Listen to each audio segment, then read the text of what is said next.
Então bora dar continuidade à nossa série da leitura comentada do livro Intervencionismo, será o capítulo 7 dessa vez. E sem mais delongas, roda a vinheta e vamos a ela.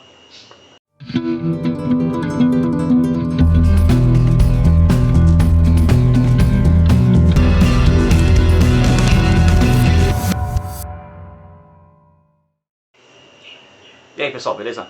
Bem-vindos ao canal Libertário 013, o meu nome é Caio, para quem não viu aí na intro. Este é um canal de viés austro-libertário, falo sobre economia, filosofia, política e ética por essa perspectiva. Como eu adiantei aí na intro, o vídeo será o capítulo 7 da leitura comentada do livro Intervencionismo, que se chama As Consequências Econômicas, Sociais e Políticas do Intervencionismo. Este será o capítulo mais...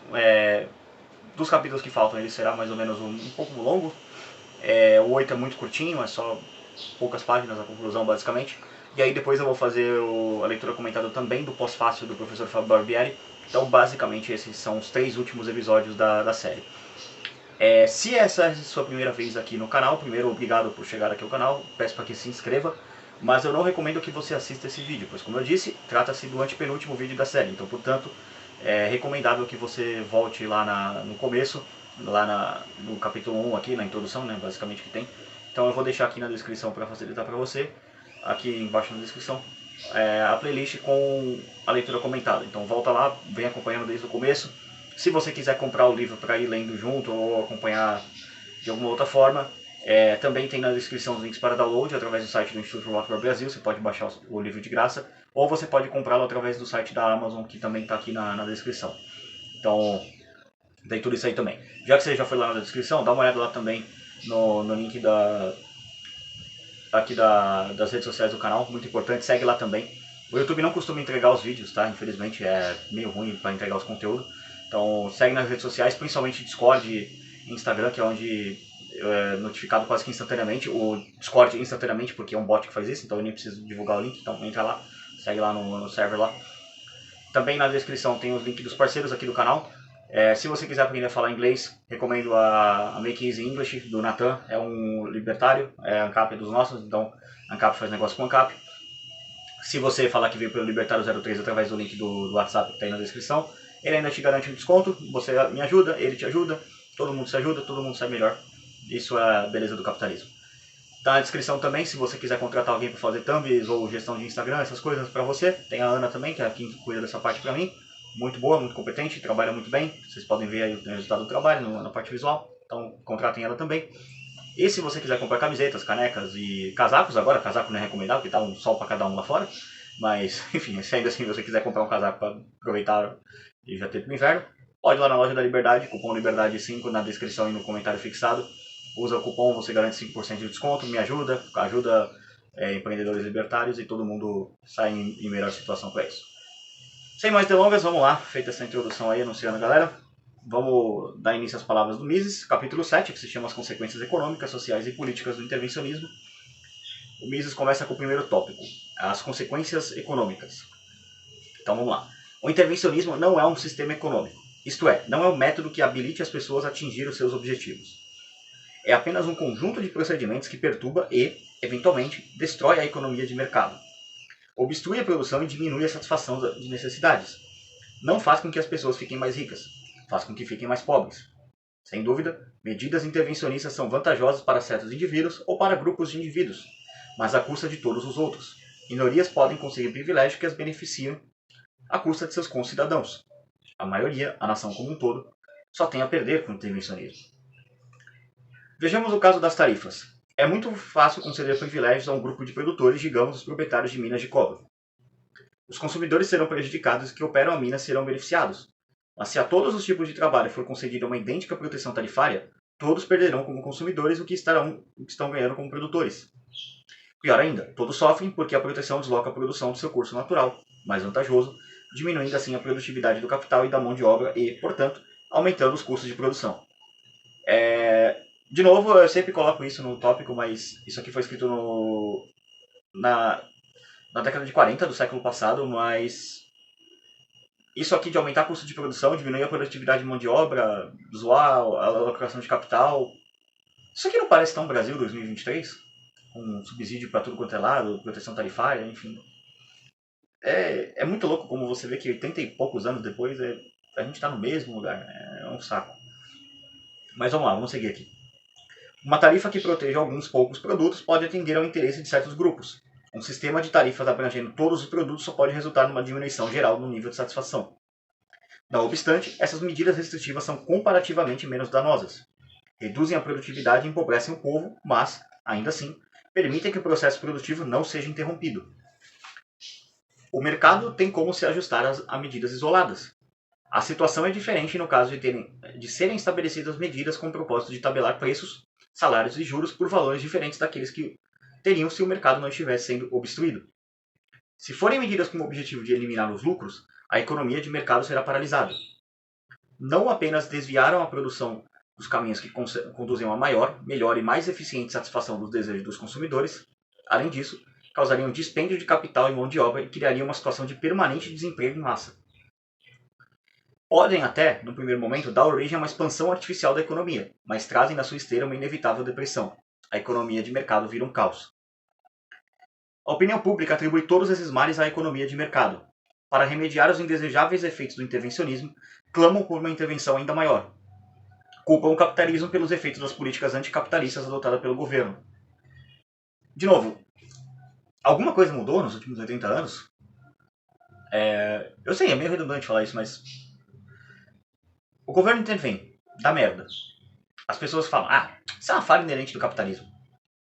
Mas aí, cara, vamos lá, me explica. Por quê? Por que o capitalismo falhou? É uma falha intrínseca do capitalismo, ele faz essas coisas. É um argumento tão idiota, sabe? Tipo... É uma coisa que eu costumo falar no canal. Tem argumentos que eles são tão burros, mas tão burros, que eles só podem vir de alguém diplomado. Só pode vir de um economista, de um historiador, entendeu? De alguém que tenha diploma. Porque burro diplomado nesse país é o que mais tem. Então... Meu Deus do céu. Cara...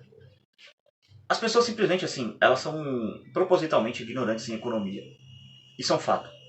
E se o governo tivesse interesse em ensinar o básico, e ele não tem, mas pelo menos, assim, digamos, em algum momento, se ensinar pelo menos o básico de economia, as pessoas iam perceber que o que elas chamam de capitalismo é um completo anticapitalismo, é a antítese do que é o capitalismo. Então, elas iam olhar para aquilo e falar, cara, a gente tem um animal aqui que a gente chama ele de elefante, mas na verdade ele é um pato. Mas a gente foi ensinado que esse pato era pra chamar ele de elefante e todo mundo falava que era elefante. Aí chegava esses libertários malucos aí falando, gente, vocês estão chamando esse bicho de elefante, mas esse bicho chama pato. Ele anda como um pato, ele voa como um pato, coacha como um pato. É um pato. Não é um elefante. Aí o pessoal fala, mas vocês são malucos, você veja bem. Não, mas é assim. Aí eles se apegam numa espécie de conservadorismo da burrice, né? Querem conservar a própria burrice, sei lá, enfim. As pessoas elas tendem a não gostar quando elas são confrontadas com ideias que refutam as ideias dela. Pelo menos no primeiro momento. A longo prazo, eu acredito que realmente a gente vai acabar vencendo. Mas aí também é meio desanimador, né? Porque, cara, 83 anos e a gente tá quase na mesma coisa, né? Então, é algo a se refletir, sabe? Mas vamos lá, vamos seguir aqui. O caso dos monopólios é particularmente significativo. É possível e até mesmo provável que numa economia de mercado que não seja obstruída pela intervenção governamental venham a ocorrer situações que possibilitem, ainda que temporariamente, o exercício de preços monopolísticos. Pode-se admitir como provável, por exemplo, que mesmo numa economia de livre mercado venha a se formar um monopólio internacional do mercúrio, ou que existam monopólios locais de alguns materiais de construção e de combustíveis. Mas esses casos isolados de ocorrência de preços monopolistas não seriam suficientes para criar algo que se devesse qualificar como o problema do monopólio. Todos os monopólios nacionais, com poucas exceções, todos os monopólios internacionais devem a sua existência à legislação tarifária. Eu diria que até o Mises aqui dá para dizer que ele errou um pouquinho, porque não existe um caso de monopólio formado em um ambiente de livre mercado. Ponto. Mas tem uma lei tarifária que não sei o que, isso é livre mercado. Não, isso não é livre mercado. Você tem uma legislação tarifária dando proteção para um grupo que possibilita a formação de um preço monopolístico, já não há mais um livre mercado. Livre mercado é a ausência completa e absoluta de qualquer intervenção do governo na economia. Ponto. E, na verdade, em qualquer intervenção em qualquer área. Mas, enfim. Espero que isso fique claro. Então, aqui acho que é um errinho de rigor aqui do Mises, mas, né...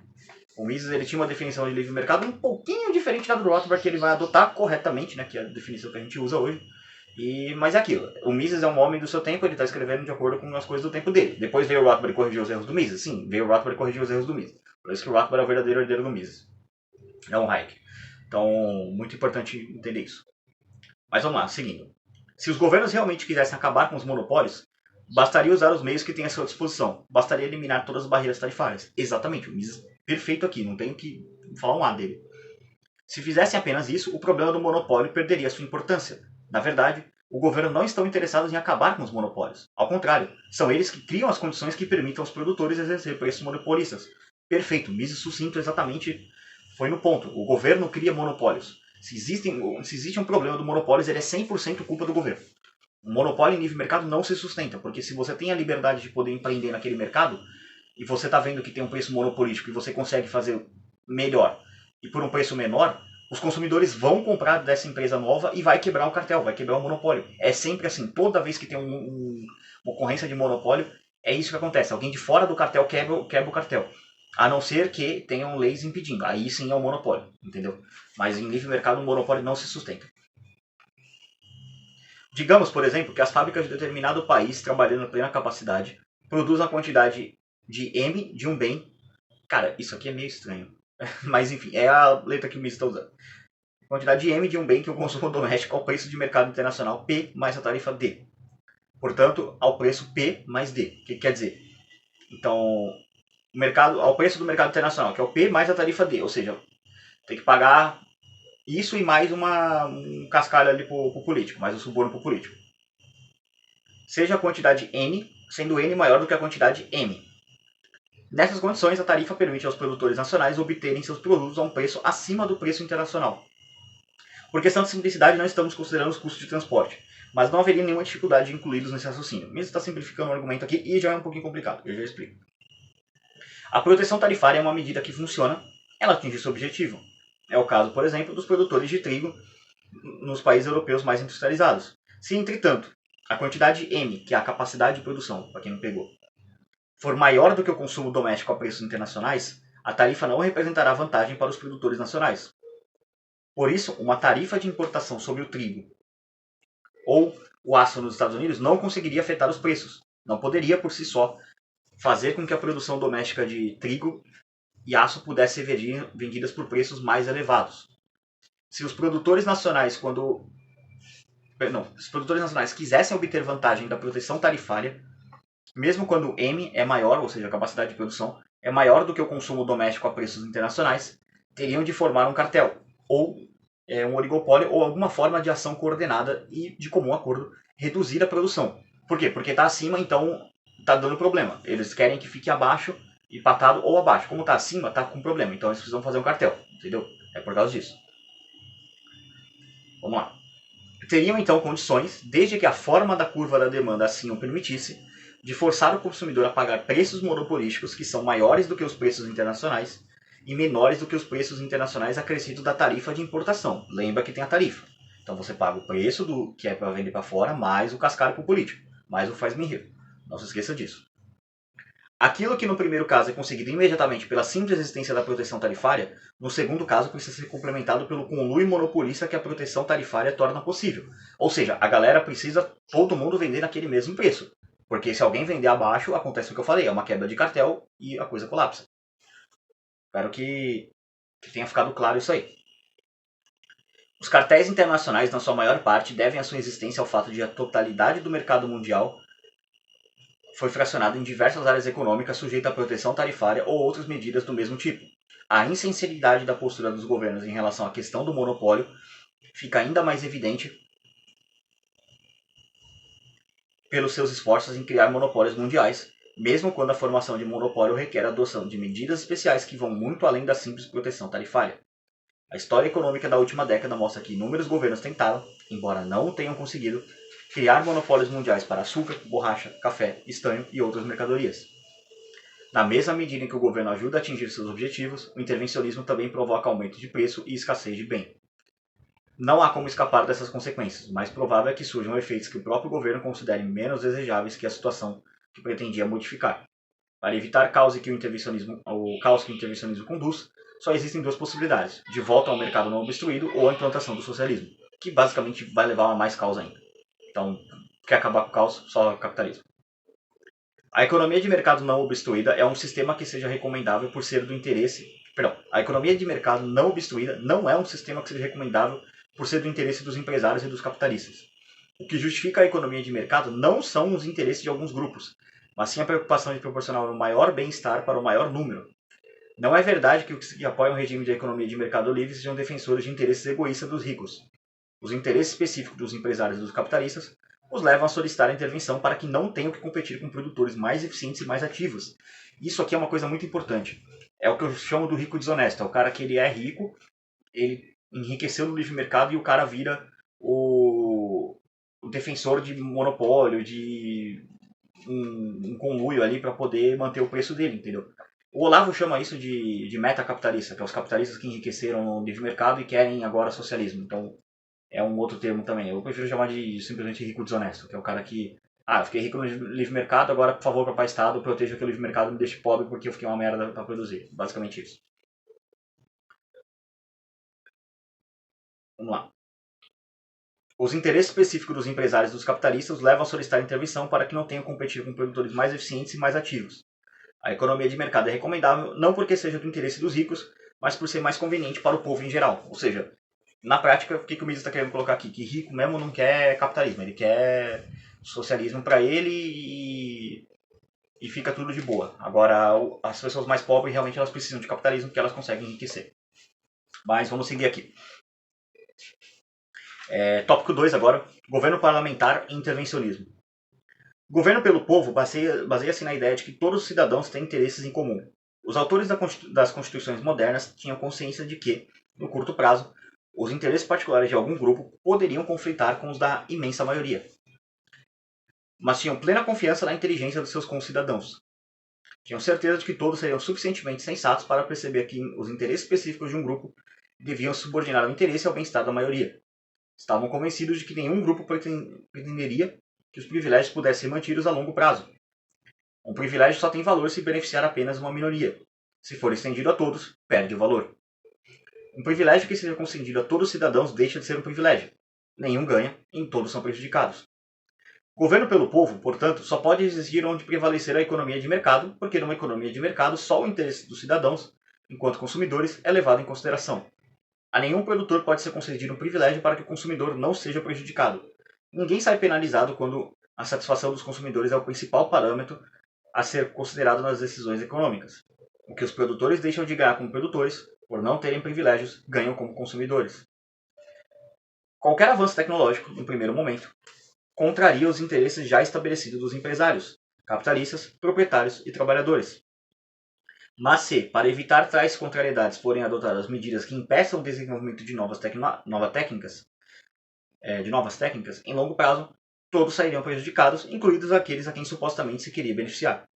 O automóvel e o avião tiraram passageiros das estradas de ferro. O rádio afetou a indústria gráfica. O cinema tirou o público do teatro. Deveríamos ter proibido que carros e aviões, programas de rádio, filmes fossem produzidos para proteger os interesses dos empresários, capitalistas e trabalhadores que se sentiram prejudicados? É aquilo. Hoje, a Kodak, né, ela foi é um exemplo muito famoso. Ela foi uma das maiores empresas do mundo, né, porque ela fazia os filmes, né, para máquina de tirar foto. Só que uma vez, cara, inventaram a máquina digital. E aí? Acabou, cara. A Kodak faliu.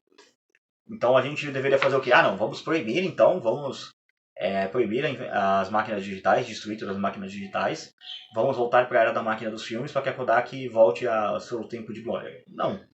É muito louco isso, para pensar. Isso aqui é um pouco da mentalidade.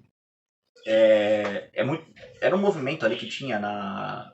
Eu já falei disso em alguns vídeos, eu cheguei até a escrever um artigo sobre Visão Libertária sobre isso, que eram os caras chamados luditas, que eram discípulos de um cara chamado Nelson Lud. Nelson Lud era basicamente um daqueles idiotas que achavam que a tecnologia vai acabar com o emprego.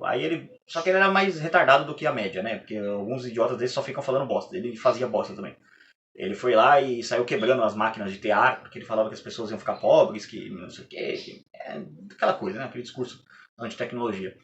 Bom, felizmente o tempo refutou esse idiota e mostrou que o número de pessoas trabalhando em máquinas de tear e na área da indústria têxtil na Inglaterra lá da época aumentou muito, né? Na época da Revolução Industrial ali, né? Só para pegar o contexto certinho. Então, né?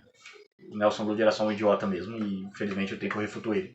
Então imagina, se a galera fala assim, não, vamos proteger a indústria de charrete, então vamos abolir todos os carros. Alguns argumentos que são meio idiotas, mas em consequência as pessoas às vezes defendem isso, só que elas não percebem. Mas vamos lá. A grande façanha do velho liberalismo foi abolir os privilégios das guildas, abrindo caminho para a indústria moderna. Se a população mundial hoje é muito maior do que há 200 anos e se todo trabalhador nos países ocidentais vive hoje muito melhor do que seus ancestrais, em alguns aspectos melhor mesmo do que Luís XIV no seu Palácio de Versalhes, isso se deve exclusivamente à liberdade que foi concedida às forças produtivas.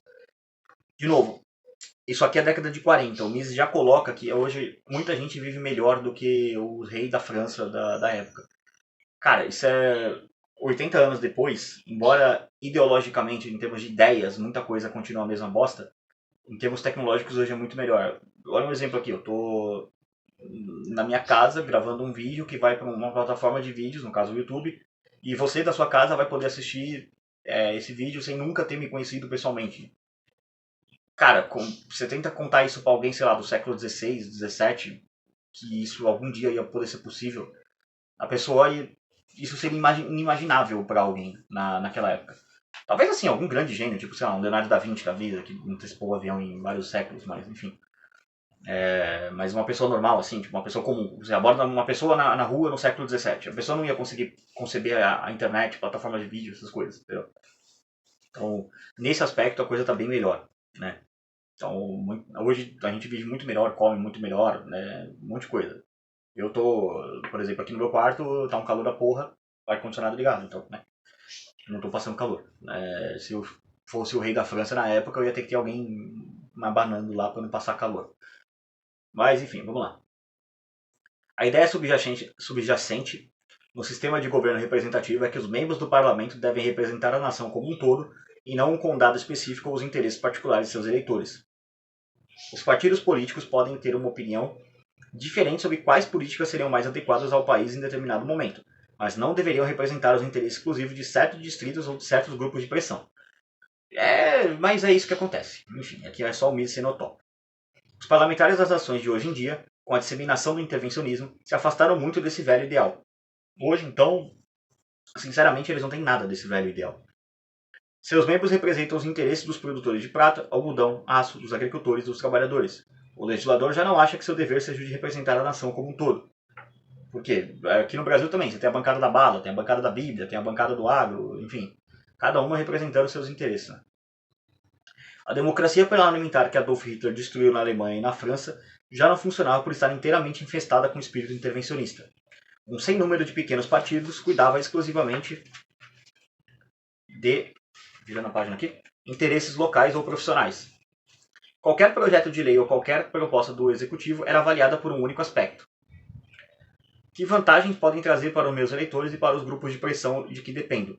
Os representantes de uma região produtora de vinhos examinavam qualquer proposta pelo ângulo dos produtores de vinho. Uma questão de defesa nacional só poderia ser aprovada por um representante trabalhista se resultasse no fortalecimento dos sindicatos. O líder do Front Populaire, o partido anteriormente citado, que era o Partido Socialista da França, na França defendia uma maior cooperação com a Rússia, enquanto a direita propunha uma aliança com a Itália. Nenhum desses dois blocos estavam propriamente preocupado com o bem-estar e a independência da França. Em cada caso, viam apenas a sua relação com e seus efeitos sobre os interesses de grupos específicos. O intervencionismo transformou o regime parlamentar num governo de lobistas. Exatamente. Isso não significa que a democracia e o parlamentarismo tenham falhado. O intervencionismo torna impossível o funcionamento da economia de mercado e de um governo parlamentar. Aqui eu discordo frontalmente do Mises. Isso significa que sim, a democracia e o sistema parlamentar falharam miseravelmente, estão falhando, vai falhar e vai continuar falhando, e a solução ela é antidemocrática, é abolir a democracia. Essa coisa de cada indivíduo um voto não funciona. O fracasso do parlamentarismo ficou ainda mais evidente pelo artificialismo da delegação de autoridade. O parlamento, voluntariamente, renuncia ao seu poder de legislar e o delega ao executivo. Adolf Hitler, Benito Mussolini e o Marechal Henri Philippe Pétain, herói da Primeira Guerra Mundial, que era vice-primeiro-ministro em 1940, quando a Alemanha derrotou e ocupou metade da França, tornou-se o chefe de Estado, de inspiração fascista da parte não ocupada do país, estabelecendo sua capital em Vichy. Depois da guerra, foi julgado e condenado por ter colaborado com os nazistas. Basicamente, é um ser humano deplorável. só a nota de rodapé aqui. Governaram por meio dessas delegações de poder. A ditadura, dessa forma, mantém uma aparência de legalidade por sua ligação formal com as instituições democráticas. Abole a democracia, mas mantém a sua terminologia. Da mesma forma que o sistema socialista alemão aboliu a propriedade privada, mas continuou a usar o seu vocabulário. E isso aqui gera uma confusão ideológica absurda até hoje. Vídeo aqui na descrição sobre isso, que refutaram um grupo de historiadores malucos lá. Vou deixar aí como uma leitura extra, né? Que acho que seria interessante. Eu não vou discutir isso aqui porque vai ficar muito longo. Os tiranos das cidades e da antiga Grécia e os césares romanos também preservavam a fraseologia da república. No estágio atual, com o desenvolvimento dos meios de comunicação e de transporte, a delegação de poderes é inteiramente injustificável. Mesmo num país com a extensão dos Estados Unidos, todos os congressistas podem ser reunidos na capital em 24 horas. Também seria possível manter o Congresso em sessão permanente. Quando necessário, para manter o sigilo das deliberações, poderiam ser realizadas sessões secretas. Frequentemente se ouve dizer que as instituições democráticas são apenas um disfarce da ditadura do capital.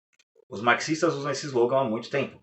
George Soros, de novo, não é George Soros, é Georges com S e Soros com EL no final. E os sindicalistas o repetiam. Hoje, Hitler e Mussolini conclamam as nações a se rebelar com a plutodemocracia. Em resposta, é suficiente que se mencione que na Inglaterra, nos domínios britânicos e nos Estados Unidos, as eleições são completamente livres. Franklin Delano Roosevelt, um dos piores seres humanos que já viveu.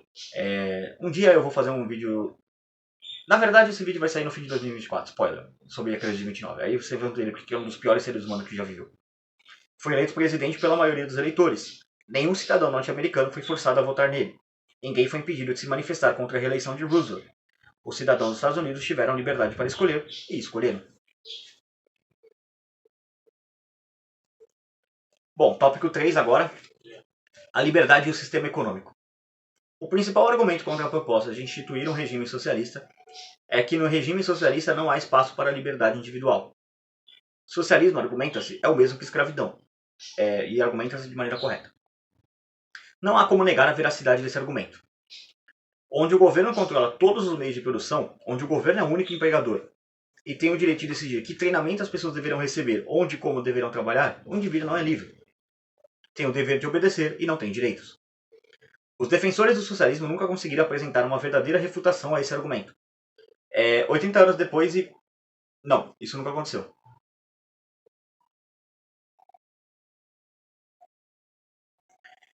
Retrucam dizendo apenas que na economia de mercado dos países democráticos só há liberdade para os ricos e não para os pobres, e que por uma liberdade desse tipo não deveria valer a pena renunciar às supostas vantagens do socialismo. Para analisar essas questões, devemos, em primeiro lugar, entender que o verdadeiro significado da palavra liberdade. Liberdade é um conceito sociológico. Não há, na natureza ou em relação à natureza, nada que se possa aplicar a esse termo. Liberdade é a oportunidade concedida ao indivíduo pelo sistema social para que ele possa modelar sua vida segundo sua própria vontade. Que as pessoas tenham que trabalhar para poder sobreviver é uma lei da natureza. Nenhum sistema social pode alterar esse fato. O comunismo tenta, por isso que ele falha. Que o rico possa viver sem trabalhar não diminui a liberdade dos que não estão nessa posição afortunada. A riqueza, numa economia de mercado, representa a recompensa concedida pela sociedade, como um todo, pelos serviços prestados aos consumidores no passado, e só pode ser preservada se continuar a ser utilizada no interesse dos consumidores. Que a economia de mercado recompensa aquele que for capaz de bem servir aos consumidores, não lhe causa nenhum dano, só os beneficia. Nada nesse processo é tirado do trabalhador, e muito lhe é proporcionado pelo aumento da produtividade do trabalho. A liberdade do trabalhador, que não tem propriedades, consiste no seu direito de escolher o local e o tipo de seu trabalho. Ele não está sujeito ao arbítrio de um senhor de quem seja o vassalo. Ele vende os seus serviços no mercado. Se um empresário se recusa a lhe pagar o salário de mercado, ele encontrará outro empregador disposto a, no seu próprio, do empregador, interesse, lhe pagar o salário de mercado. O trabalhador não deve subserviência e obediência ao seu empregador. Deve lhe prestar serviços, não recebe o seu salário como um favor, e sim como uma recompensa de que é merecedor. Então, isso aqui é muito importante. No regime socialista, na prática, isso aqui não acontece porque você não é um empregado, você é um escravo do Estado. Essa que é a verdade. O pobre também tem a possibilidade, numa sociedade capitalista, de se fazer pelo seu próprio esforço. Isso se aplica não somente nas atividades comerciais. A maioria das pessoas que hoje ocupa posição de destaque nas profissões liberais nas artes, na ciência e na política, começou a carreira na pobreza. Entre os líderes e os vencedores, muitos são originários de famílias pobres. Quem quiser ser bem-sucedido, qualquer que seja o sistema social, terá que vencer a apatia, o preconceito e a ignorância. Não se pode negar que o capitalismo oferece essa oportunidade. Existem casos que grandes talentos não tiveram reconhecimento de seus contemporâneos. Grandes mestres da pintura moderna francesa tiveram muita dificuldade para vender seus quadros. Alguém acha que um governo socialista teria mais compreensão por uma manifestação artística que, na visão tradicional, seria considerado como meros rabiscos? O grande compositor Hugo Wolf, nota de rodapé aqui, compositor e crítico musical vienense, passou os últimos 7 anos da vida no manicômio, 1860 a 1903, o cara viveu só 43 anos. Considerava uma vergonha o Estado não zelar pelos artistas de seu país. Mas o infortúnio de Hugo Wolf foi não ter tido seu talento reconhecido pelos artistas, críticos e amantes da arte no seu tempo. Um governo socialista teria que se basear no julgamento de conhecedores de músicas indicado pelo Estado. Eita, tem um erro de digitação aqui. Eles escreveram Peto Estado. Bem raro. Nesse livro tem bem poucos erros. Enfim.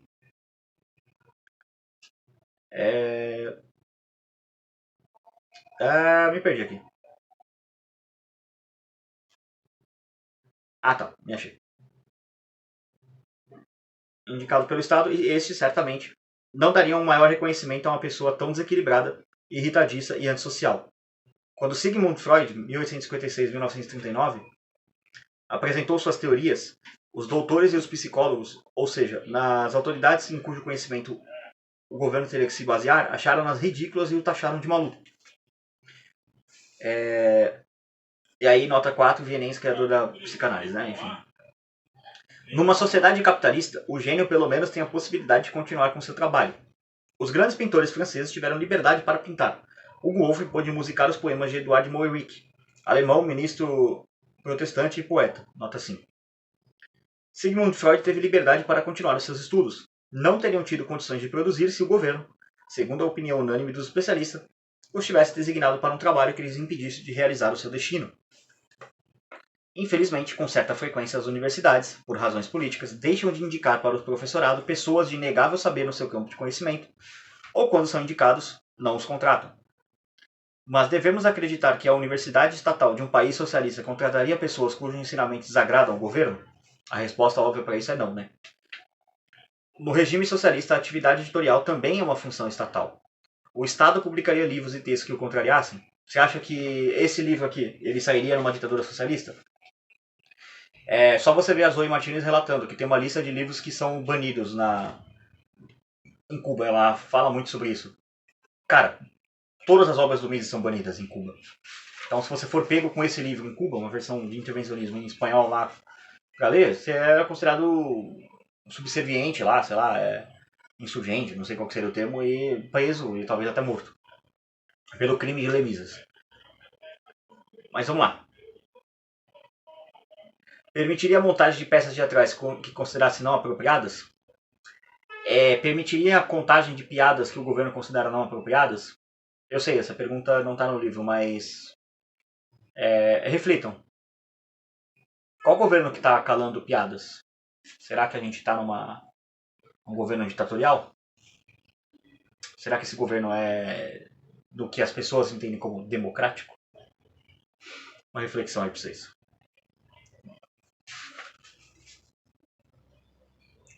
Quem comparar a situação da ciência, da arte e da literatura, da imprensa e do rádio na Rússia e na Alemanha com a situação dessas atividades na América compreenderá o que significa liberdade e falta de liberdade.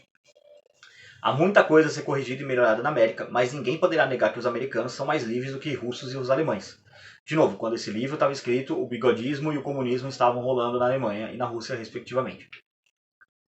Só uma pequena minoria faz uso da liberdade de criação artística e científica, mas todos se beneficiam dela. O progresso é sempre um deslocamento do velho para o novo. Progresso quer dizer mudança. Nenhum planejamento econômico pode planejar o progresso, nenhuma organização pode organizá-lo. É algo que não se submete a limites e controles. A sociedade e o Estado não podem promover o progresso, o capitalismo também não. Mas, e isso é o bastante, o capitalismo não coloca barreiras intransponíveis ao progresso. A sociedade socialista ficaria absolutamente rígida para tornar o progresso impossível. O intervencionismo não tira toda a liberdade dos cidadãos, mas cada uma de suas medidas diminui um pouco a liberdade e restringe a atividade econômica. Vejamos como exemplo, por exemplo, o controle do câmbio. Quanto menos o país, mais importante o papel representado por suas... quanto menor o país, mais importante o papel representado por suas transações externas.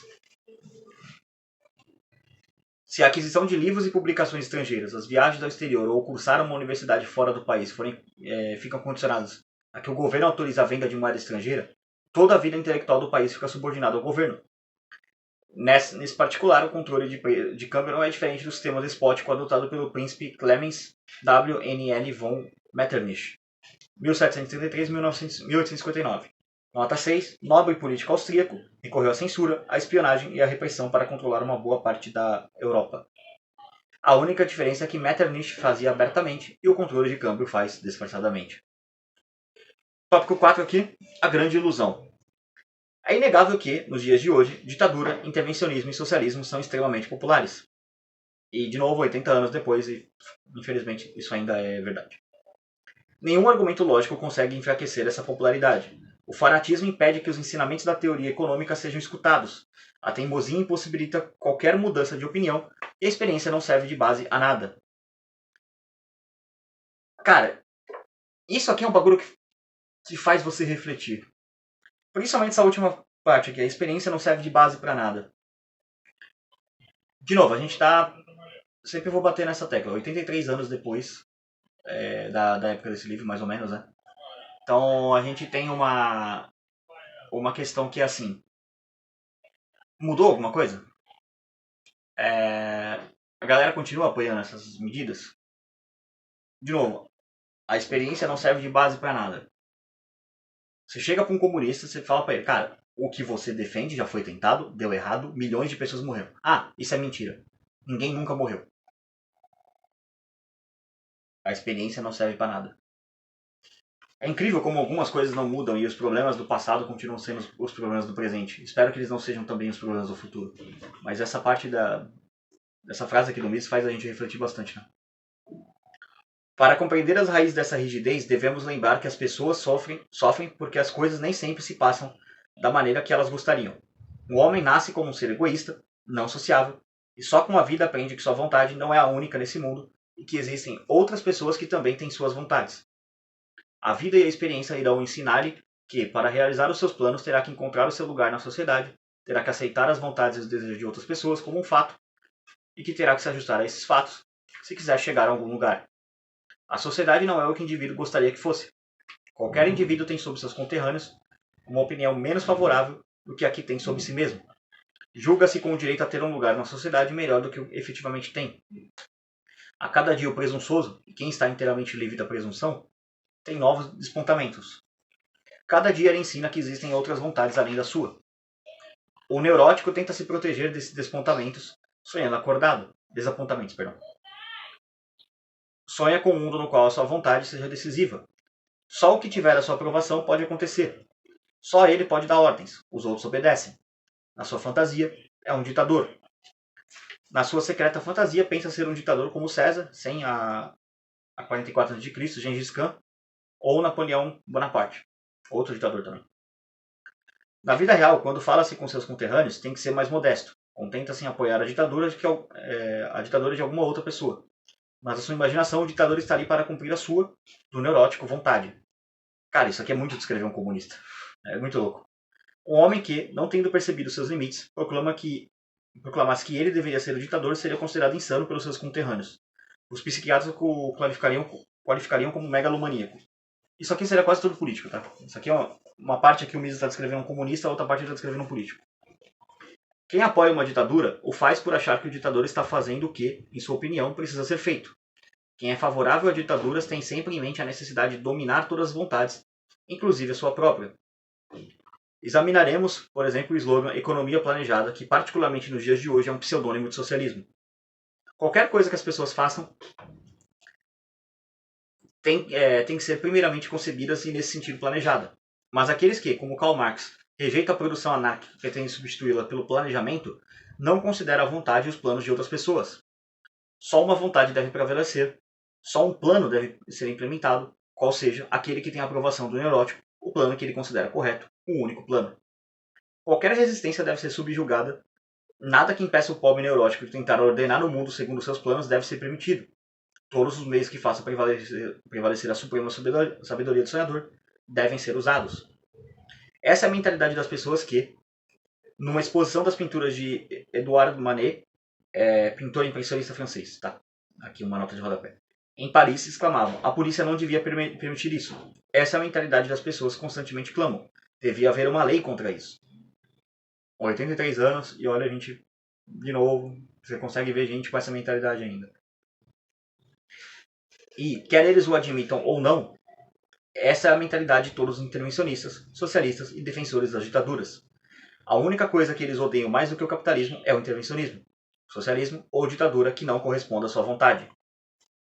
Com que entusiasmo os nazistas e os comunistas lutam entre si.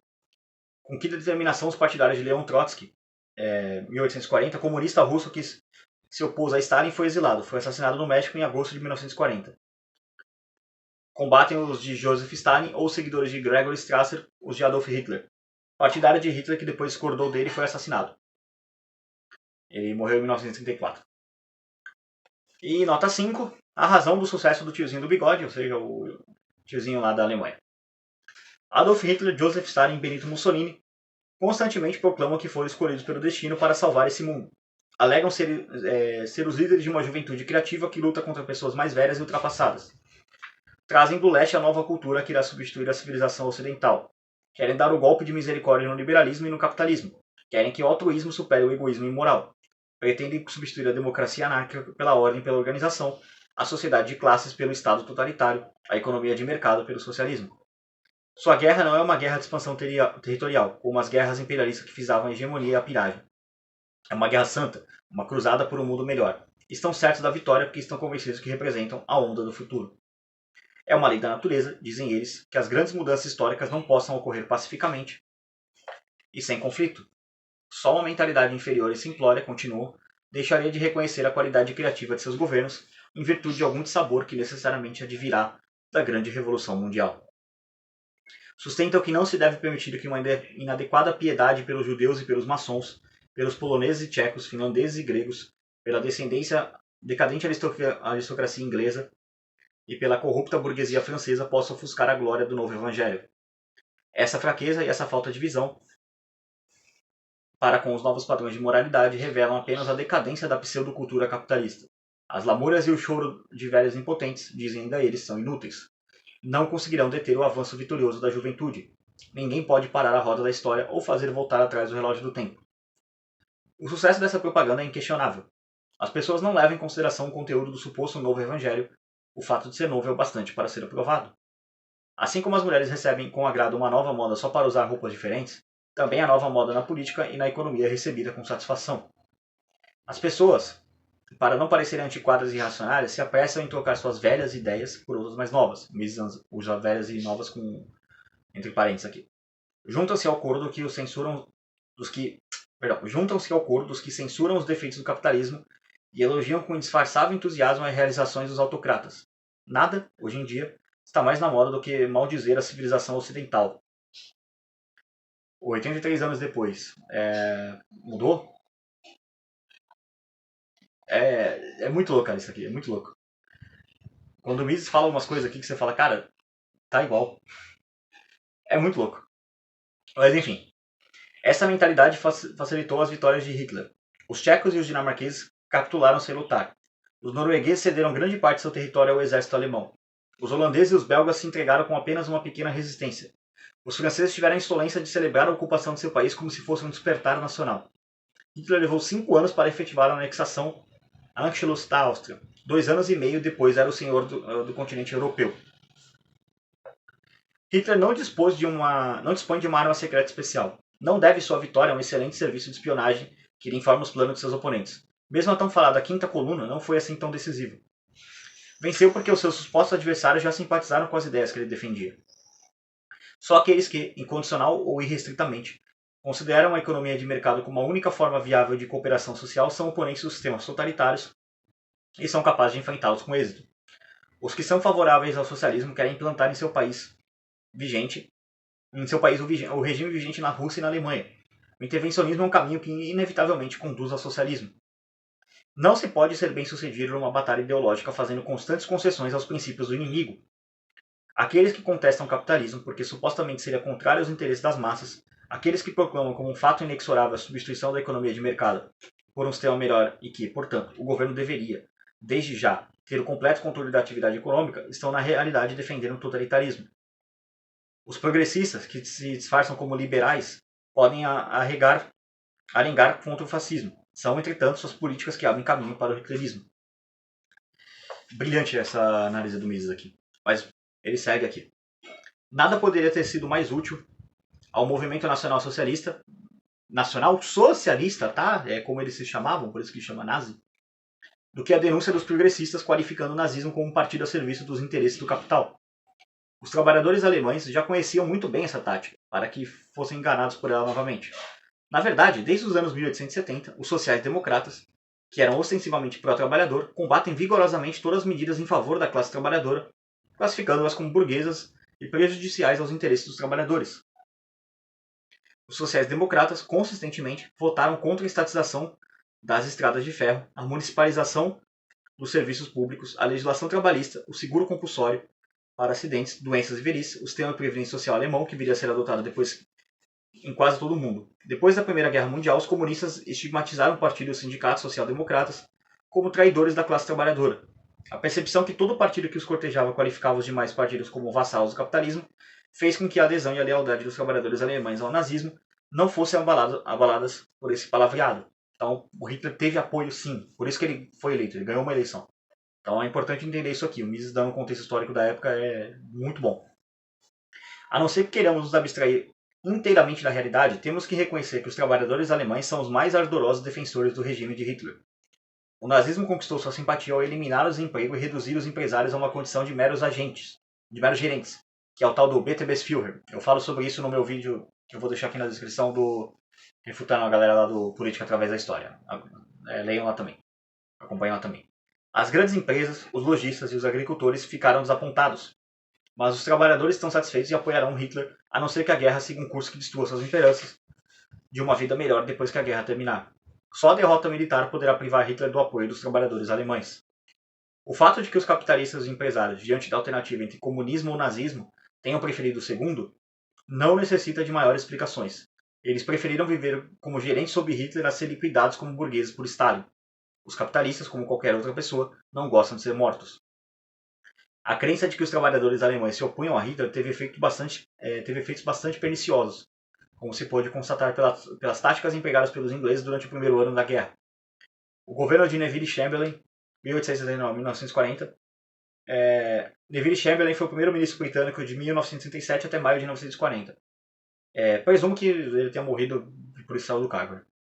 Acreditava firmemente que a guerra terminaria por uma sublevação dos trabalhadores alemães. Em vez de se concentrar numa vigorosa preparação para a guerra, preferiu que seus aviões lançassem panfletos sobre a Alemanha, dizendo aos trabalhadores alemães que a Inglaterra não estava lutando uma guerra contra eles, mas contra o opressor Hitler. O governo inglês acreditava piamente que o povo alemão, particularmente os trabalhadores, era contra a guerra e estava sendo forçado a combatê-la pelo seu ditador. Os trabalhadores dos países anglo-saxões também sabiam que os partidos que pretendiam conquistar sua simpatia, quando queriam denegrir o partido rival, acusavam de ser a favor do capitalismo. Comunistas de todas as matizes fazem essa acusação aos socialistas. E mesmo entre os próprios comunistas, os trotskistas usam esse argumento contra os stalinistas, e vice-versa. O fato de que os progressistas façam essa mesma acusação ao nazismo e ao fascismo não será empecilho para que amanhã os trabalhadores sigam algum outro grupo usando camisas de outra cor. O erro da civilização ocidental tem sido de pegar os partidos políticos mais em função de sua novidade e radicalidade do que em função de sua sensatez e capacidade de mostrar que seus objetivos podem ser atingidos. Nem tudo que existe hoje é razoável, mas isso não significa nem tudo que existe hoje é razoável, mas isso não significa que o que não existe, ou seja, ficou confuso aqui, perdão. A terminologia usualmente empregada no discurso político é uma arrematada tolice. O que significa esquerda e o que quer dizer direita? Por que Hitler seria direita e Stalin, seu amigo temporário, seria esquerda? Nota 11. Quando Mises escreveu esse livro em 40, Hitler e Stalin eram aliados segundo os termos do Tratado de Não Agressão assinado em agosto de 1939. Sempre importante lembrar o Pacto de